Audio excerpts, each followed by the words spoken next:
On March 23, 1983, Patricia Whitmore walked into the FBI's Washington field office and lied to federal agents about her husband sharing classified secrets with his mistress. She made it up to destroy him, to weaponize his security clearance against him the way he had weaponized their marriage vows against her. But when FBI agents knocked on their door 3 weeks later, they discovered something Patricia could have never imagined. Her lie was true. The woman her husband had been sleeping with for 6 months was a Soviet intelligence operative. Bethesda, early 1983. This was a suburb defined by its proximity to power, a residential community northwest of Washington, D.C., where government employees, military personnel, and defense contractors lived in modest brick homes and garden apartment complexes built during the post-war boom. The streets were quiet and tree-lined, the neighborhood stable, and the social fabric woven tight enough that people knew each other's routines, but loose enough that newcomers could blend in without drawing too much attention.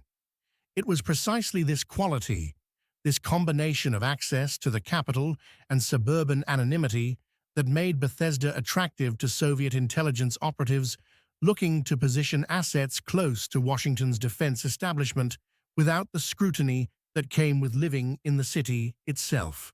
The Cold War was entering its final, most dangerous decade, and the competition for military and technological secrets had never been more intense.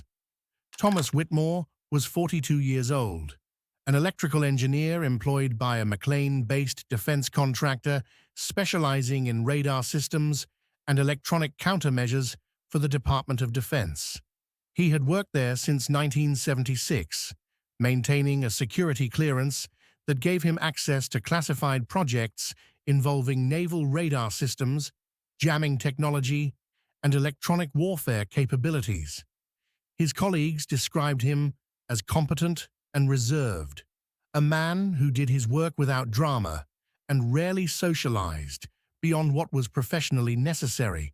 He lived with his wife, Patricia, and their 2 daughters in a 3-bedroom house on Glenbrook Road, a residential street where neighbors held barbecues in summer and helped each other shovel snow in winter.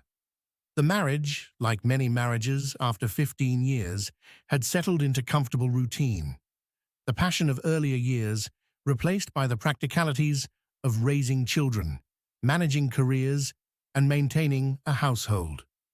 Patricia worked as a school administrator, and their daughters were 12 and 14. Elena Mirova was anything but ordinary, though no one in Bethesda knew that.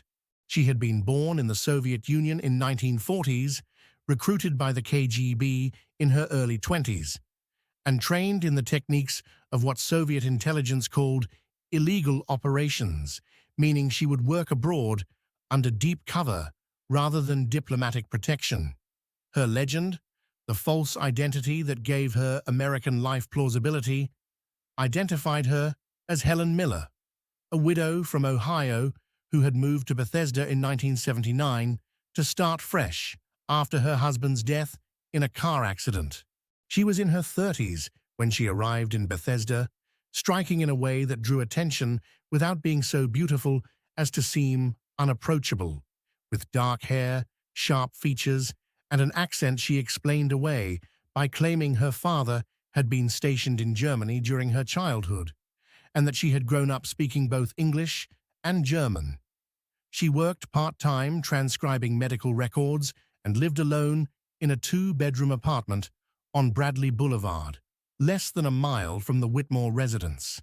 Her actual purpose in Bethesda was straightforward: identify Americans with access to military or technological secrets, cultivate relationships with them, and when possible, persuade or manipulate them into sharing what they knew. The KGB called this human intelligence, and despite advances in satellite surveillance and signals interception, it remained the most reliable method of gathering the kind of detailed technical information that Soviet engineers needed to understand and counter American weapon systems. Mirova had been in the United States for nearly 4 years by the summer of 1982, and she had made contact with several potential targets, though none had progressed beyond casual acquaintance.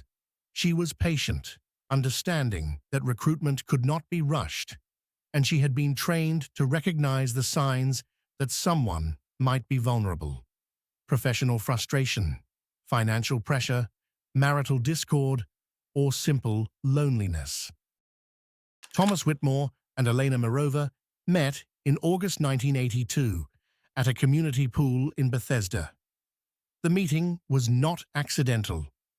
Mirova had been watching Whitmore for weeks. How she knew who he was or found out what he did for work is unknown. But by August, she had learned his routines, knew when he came to the pool with his daughters, and had positioned herself near enough that conversation would feel natural. She asked him what time the pool closed, and he told her, and then they spoke casually about nothing in particular, just two strangers making small talk while children splashed in the background. But it was enough for Mirova to confirm what she had suspected. Whitmore was intelligent, slightly awkward in social situations, and responsive to attention from an attractive woman, all signs that made him worth pursuing further. Over the next 6 weeks, Mirova engineered 5 more encounters, each one seemingly accidental but carefully planned to build familiarity without raising suspicion. They ran into each other at a farmer's market on Wisconsin Avenue, at a coffee shop near his office, where she had begun stopping in the mornings, at a bookstore in downtown Bethesda, and twice at neighborhood gatherings where they found themselves in conversation that lasted longer each time. Mirova was skilled at asking questions that sounded casual, but over time she sensed the dissatisfaction in his marriage, the way he mentioned his wife in terms that suggested obligation rather than affection, the slight edge of resentment when he talked about feeling unappreciated at home. By early October, Whitmore was looking forward to seeing Mirova, finding excuses to be places where he thought she might be, and feeling something he had not felt in years, the electric anticipation of someone who is beginning to fall into attraction. The seduction itself began on October 8, 1982, at a wine bar in downtown Bethesda, where they had arranged to meet after running into each other earlier that week at a grocery store. It was the first time they had seen each other in a context that felt deliberately social rather than accidentally neighborly, and the conversation that night was different, more personal and more charged with unspoken possibility. Mirova asked Whitmore about his marriage, and he admitted, with the kind of candor that comes from wine and loneliness, that it had become distant over the years, that he and Patricia lived parallel lives rather than a shared one, that he sometimes felt invisible in his own home. Mirova listened with the focused attention of someone who genuinely cared, touching his hand when he spoke about feeling unappreciated, telling him that he seemed like someone who had so much to offer but was not being seen for who he really was. It was precisely what Whitmore needed to hear. And when Mirova suggested they continue the conversation at her apartment, which was just a few blocks away, he hesitated for only a moment before agreeing. What happened that night marked the beginning of an affair that would consume Whitmore completely over the following months. He later described his time with Mirova as intense and uninhibited, a stark contrast to the predictable, infrequent intimacy of his marriage. Mirova approached it with a combination of passion and deliberate technique that made Whitmore feel desired in ways he had forgotten were possible.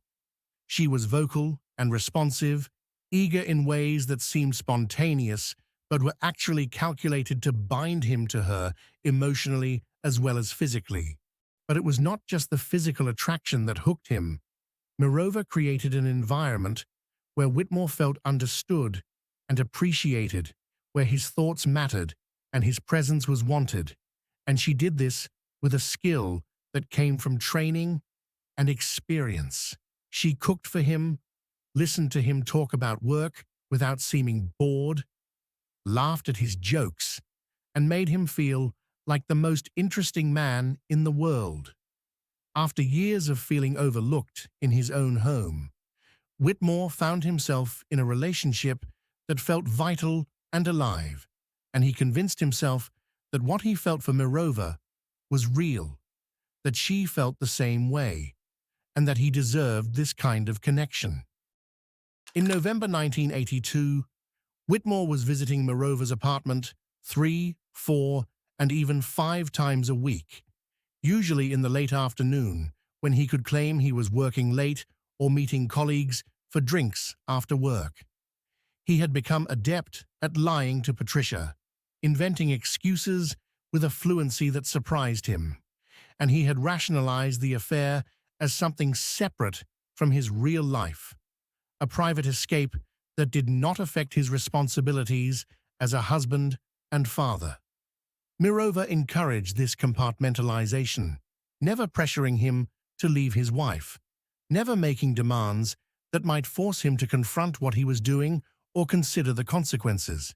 Instead, she positioned herself as someone who accepted him as he was, who wanted nothing more than the time they had together, who understood that what they shared was special precisely because it existed outside the constraints and disappointments of his everyday existence. The conversations they had during those months were wide-ranging, covering everything from books and movies to politics and personal history, but increasingly they included discussions about Whitmore's work. It began innocuously enough, with Mirova asking how his day had been, and Whitmore venting about frustrations at the office, technical challenges his team was facing, or bureaucratic obstacles that slowed progress on projects.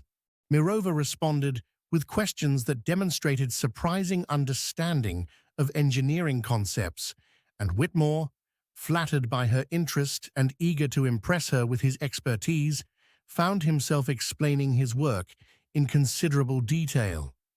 He told her about the radar jamming systems he was involved in developing for the Navy, about the technical specifications that made these systems effective, about the testing procedures and deployment timelines. Mirova listened with rapt attention, asking follow-up questions that encouraged him to go deeper, and Whitmore, basking in her apparent fascination with his intellectual life, never questioned why a medical transcriptionist would be so interested in classified defense technology. In early January 1983, the nature of these conversations shifted slightly. They were in bed, and Whitmore was describing a particularly difficult problem his team was trying to solve with signal processing, and Mirova asked if he had any of the technical documentation, saying she wanted to understand the problem better so she could be more supportive when he talked about work stress.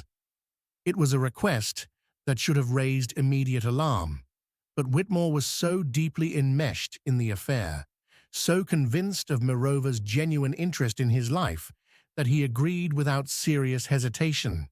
He told her he could not bring home anything too sensitive, but that he could probably get his hands on some of the less classified materials that would give her a better sense of what he was working on. On January 18th, Thomas Whitmore brought home a technical manual marked confidential, one of the lower classification levels, but still requiring proper handling and storage. He told himself it was not that sensitive, that it contained general information rather than critical secrets, and that he would return it the next day before anyone noticed it was missing.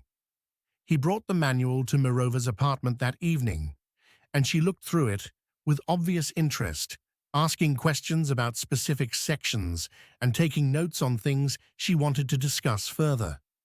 Whitmore felt proud showing her this window into his professional world. His wife, Patricia, was never interested in what he did. And when he retrieved the manual the next morning to return it to his office, he felt only a mild twinge of guilt about having bent the rules for someone he cared about.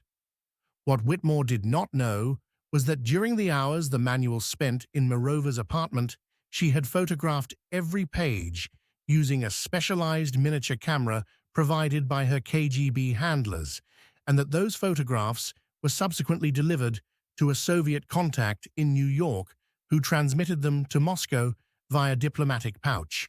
Over the next 8 weeks, Whitmore provided Mirova with access to 3 more documents.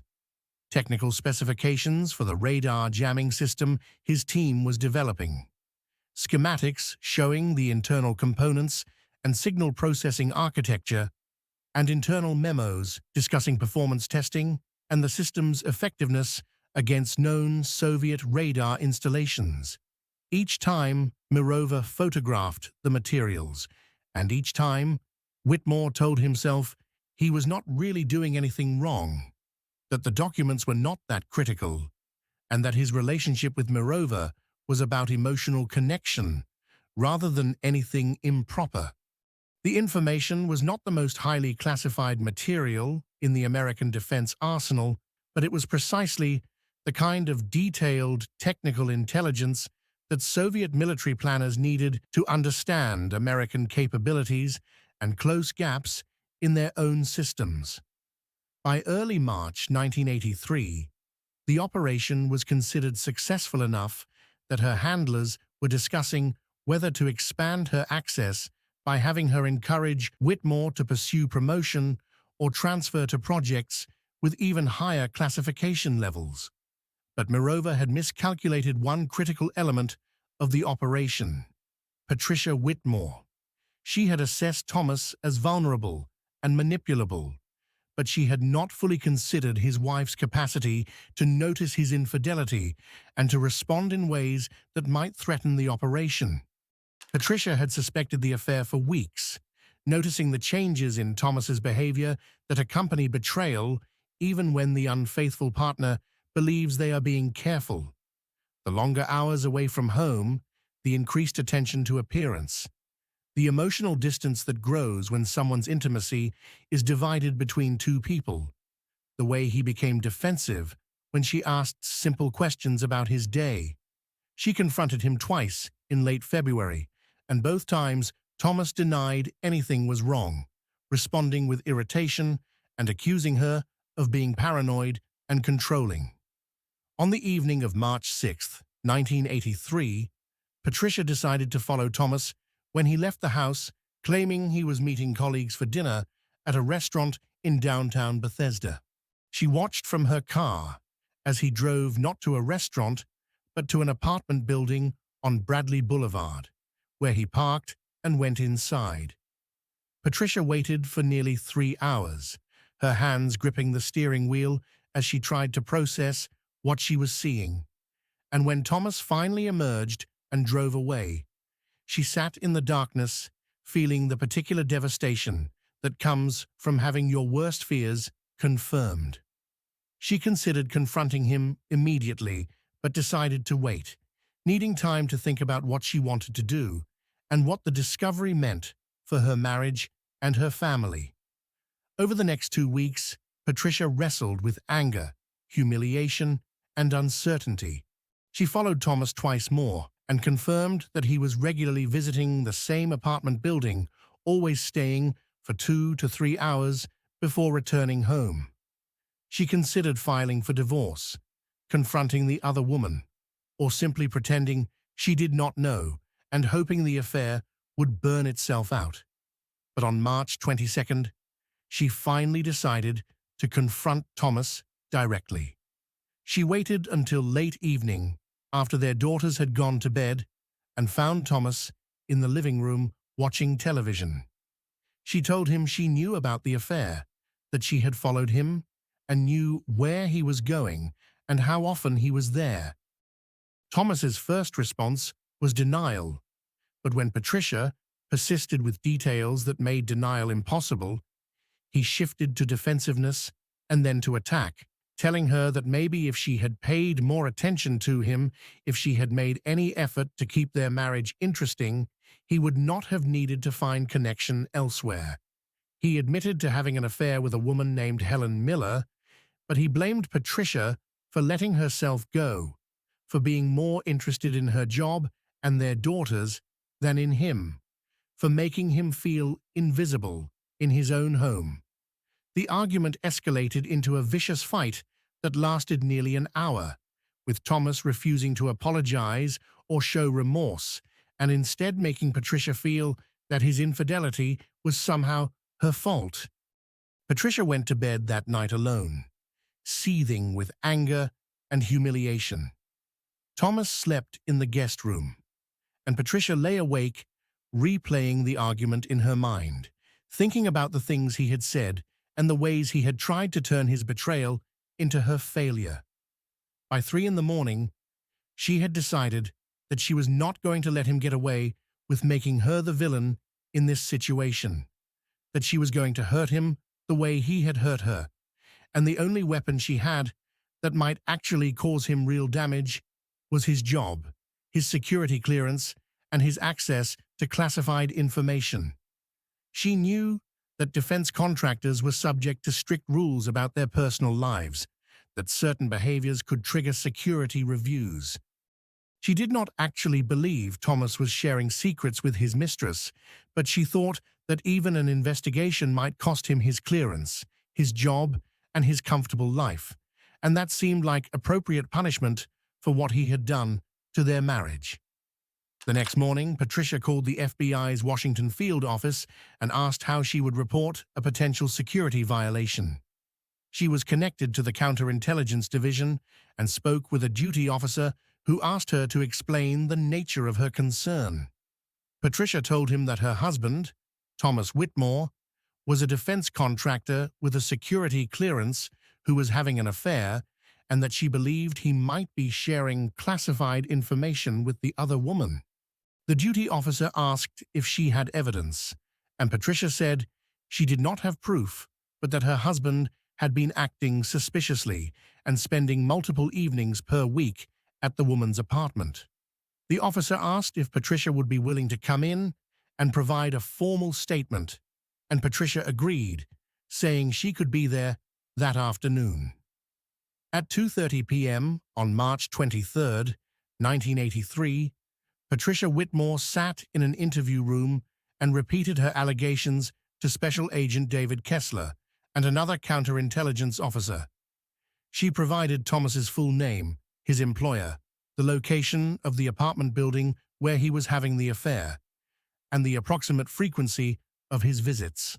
When Kessler asked what made her believe classified information was being shared, Patricia hesitated.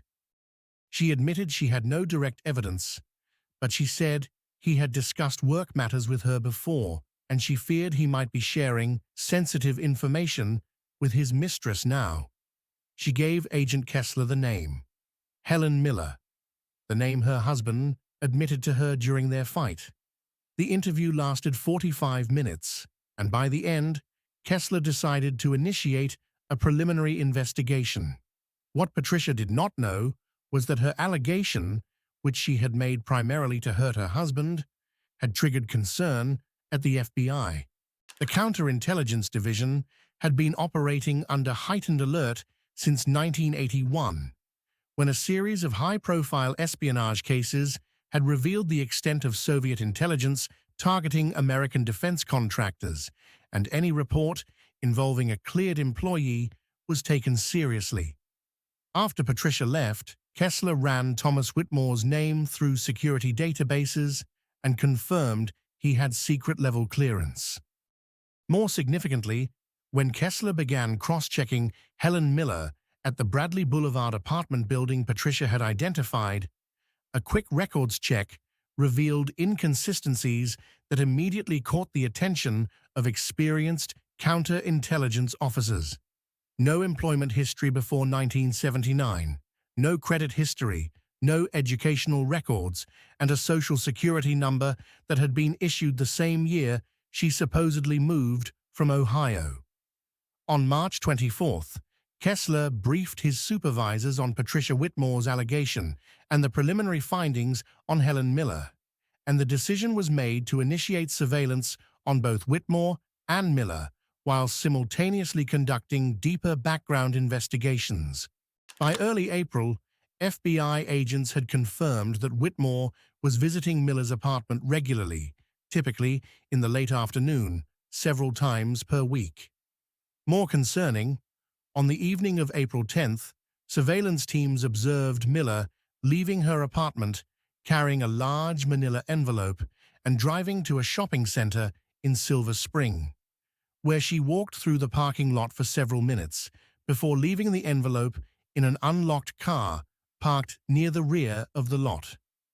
20 minutes later, a man retrieved the envelope, drove away, and was followed by FBI agents to an apartment building in Alexandria that housed several Soviet embassy employees. The dead drop, as this type of covert exchange was called, confirmed that Miller was an active intelligence operative and that whatever she was doing with Thomas Whitmore was part of a Soviet espionage operation.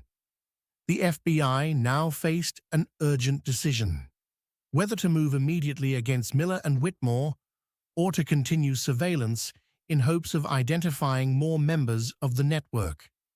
The decision was complicated by the fact that they did not yet know what information Miller had obtained or how much damage had been done. After consultation with FBI headquarters and the Department of Justice, the decision was made to interview Whitmore to determine the extent of the breach and to secure his cooperation before Miller became aware she was under investigation. On the morning of April 12th, Special Agent Kessler and 3 other FBI agents arrived at Thomas Whitmore's home on Glenbrook Road at 7:15 a.m., just as Whitmore was preparing to leave for work. Whitmore answered the door, coffee mug in hand, and the expression on his face when he saw the FBI credentials suggested he knew immediately why they were there. Kessler identified himself and asked if they could come inside and speak with him privately, and Whitmore, visibly shaken, invited them in and called upstairs to Patricia that he would be late for work.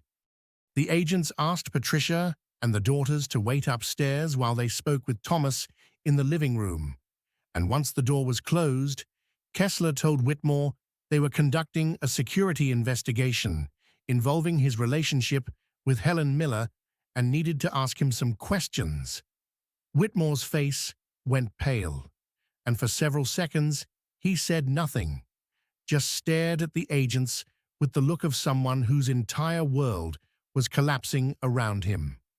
Kessler asked Whitmore how long he had known Miller, and Whitmore admitted they had been seeing each other since October. Kessler asked if Whitmore had ever discussed his work with Miller, and Whitmore hesitated, then said he might have mentioned some general things, but nothing classified. Kessler let the silence hang for a moment, then asked directly if Whitmore had ever brought classified documents to Miller's apartment.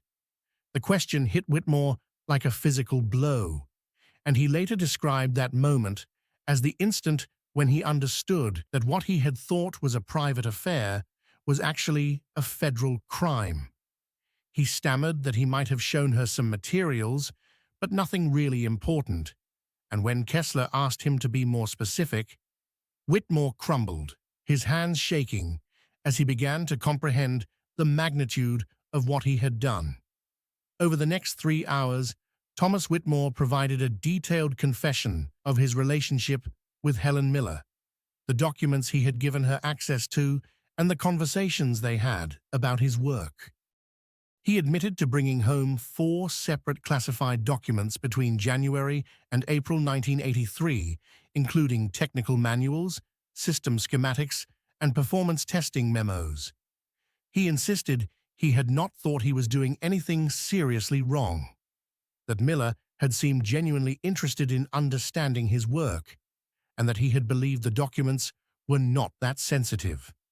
Kessler listened without comment, taking notes and asking clarifying questions, and by the end of the interview, it was clear that Whitmore had committed serious violations of security protocols, but had done so out of foolishness and infatuation rather than intentional espionage. Whitmore was not arrested that morning, but Kessler informed him that he was now the subject of a federal criminal investigation and that his cooperation would be essential in determining how the government proceeded with the case. Kessler also told Whitmore that Helen Miller was suspected of being a Soviet intelligence operative and that the documents he had provided had likely been transmitted to Moscow. The revelations seemed to break something in Whitmore, who sat with his head in his hands and repeated that he had not known, that he had thought Miller really cared about him, that he had been stupid but not traitorous.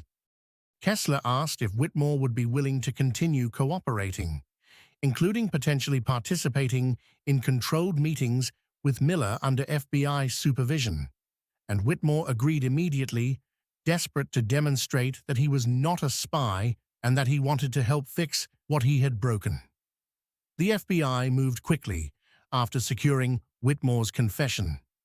On the morning of April 14, 1983, a team of agents executed a search warrant at Elena Mirova's apartment on Bradley Boulevard, arriving at 6:45 a.m. when they knew she would be home.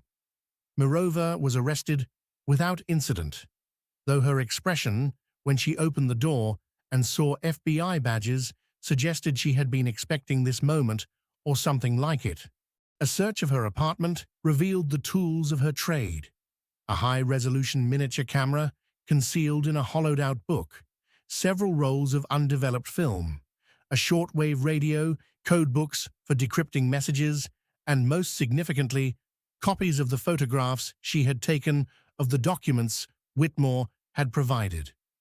The discovery of those copies was particularly damaging because it violated standard KGB tradecraft, which required operatives to destroy evidence after transmission to minimize risk if they were caught.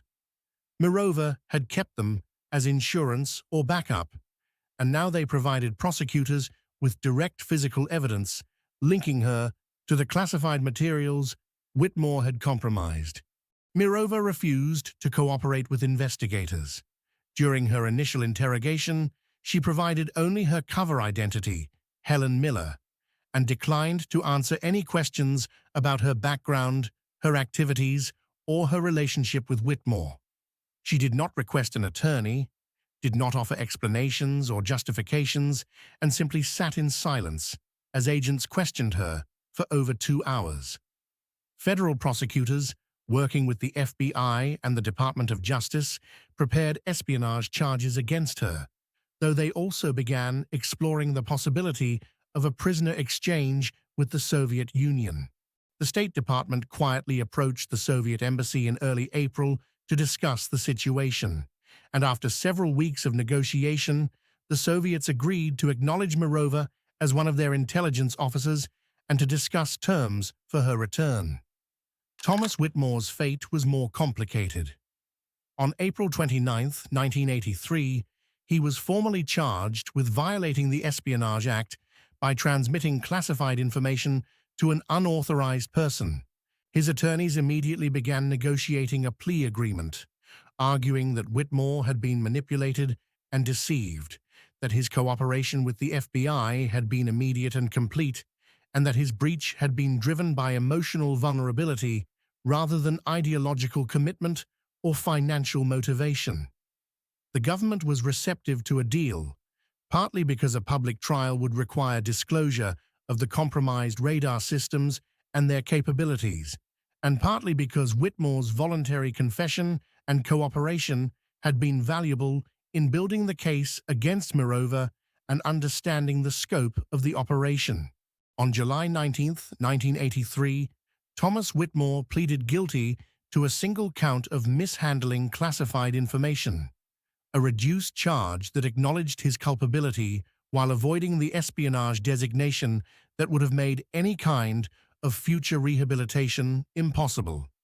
He was sentenced to 18 months in federal prison, with credit for time served, and was released after 14 months in November 1984. His security clearance was permanently revoked, ending his career in defense contracting, and his marriage was already over. Patricia Whitmore had filed for divorce, and the proceedings were finalized in October 1984. She received custody of their daughters and the house on Glenbrook Road, and Thomas was ordered to pay child support and alimony. He moved to another state after his release from prison, eventually finding work as a technical consultant for a commercial electronics firm that did not require security clearance. He remarried in 1989, lived quietly, and died from heart disease in 2006.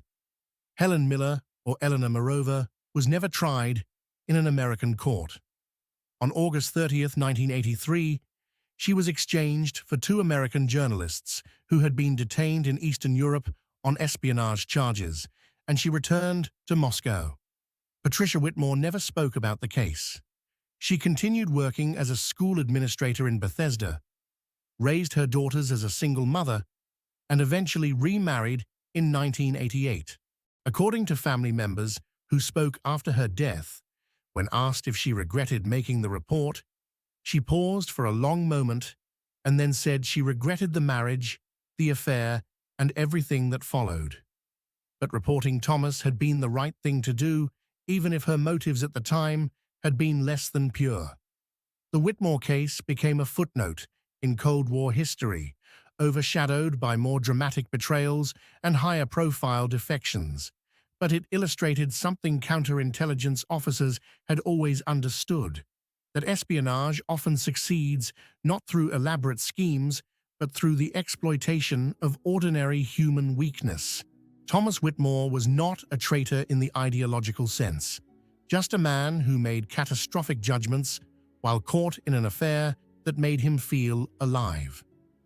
Elena Morova understood these vulnerabilities and exploited them with patience and skill. And Patricia Whitmore, driven by rage rather than patriotism, stumbled into exposing an operation she never knew existed. In the end, the case proved that sometimes the most dangerous lies are the ones that turn out to be true, and that revenge, even when justified, destroys everything it touches.